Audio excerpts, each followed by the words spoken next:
Scans 超能开箱。这两台机器呢是超能公司给我寄测过来的机器，也是事先说好的翻车不负责的机器。我拿到的配置呢是一个包装箱、两台机器、2块电池和一个充电器。自带的包装箱呢，大家也看到了，是一个注塑的，但是质量很一般。咱们先来看一下充电器。充电器的话是一个座充，0.9安18瓦，这个充电器应该算是一个普充啊。这种现在很多座充都已经提升到了40瓦或者是35瓦左右，这个18瓦的确是比较小了。咱们先来看一下这台16伏的电钻给出的参数。超能型号 S160，慢档500转，快档1500转。具体的参数呢是没有标明的，咱们先把说明书打开看一下。说明书上呢标注了2个型号，一个 S120，一个 S160。可能 S160是16伏的 ，S120是12伏的。再来看最大转距啊，最大扭矩。12伏的36牛米，16伏的40牛米，它只是写了最大牛米，也就是硬扭啊，也就是慢档，快档并没有标明。其他的转速呢，刚才只在机器上标明，说明书上也没有标明转速。咱们再来看这台起子机，同样也是一台16伏的起子机，具体的参数呢 ，S216。130牛米，0到3150转的一个转速。2块电池包呢都是16伏，2.0安时，32瓦时。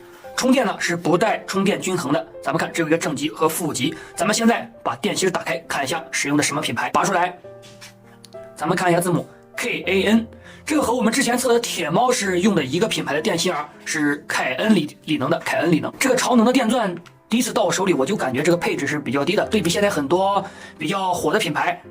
10毫米的一个塑料卡头啊，带自锁的，扭力杯，20档的一个可调扭矩。然后呢，机身上是没有电量显示的啊，没有电量显示的，很简单的一个电钻，很朴素。这台起子机呢也是一样，现在很多16伏、12伏的起子机都带有一个电子的调钮啊，电子调冲击频率。这台机器呢也是光秃秃的，什么都没有。做工与合缝呢，咱们拉近一点看一下，明显的缝隙还是比较宽的，比较粗的，前面甚至还有一些毛刺。起子机呢也完全是这样。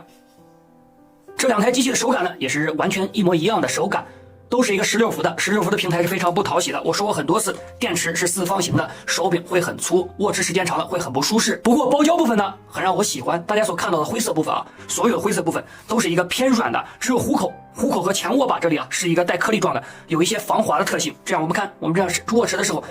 会有一些防滑，这样是比较舒适的。这个人体工程学做的还不错。起子机的夹头呢，也是一个手换夹头。我们国内很少有品牌去做那些快换夹头，因为这个质量太不稳定了。锂电钻的重量呢，0.943千克，属于一个正常平均值。咱们再看一下起子机，好，也保持在1公斤以内，都在平均值。大家所看到的是这台超能16伏电钻的一个慢档启动线型，我觉得还是比较偏快的。再切换到快档。这个比较起飞，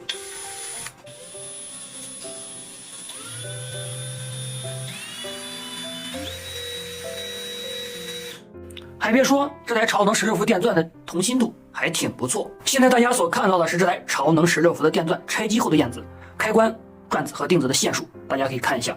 这个开关我第一次见这么大的开关，咱们看一下是什么品牌。开关英文 DKLD， 刚才我查询了一下，是东科电器出的一个开关啊，我只知道一个电钻的名字叫做东科。咱们再来看轴承，离近一点 ，FGMDR， 这和我们上期视频测的宇牌电钻的轴承是一样的，可以称为小厂轴承。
对于我个人评价而言，我觉得电钻的性能一般，但是起子机的性能很不错。最后就是看这两台机器的定价如何了。如果价格够亲民，我想也有很多人会选择。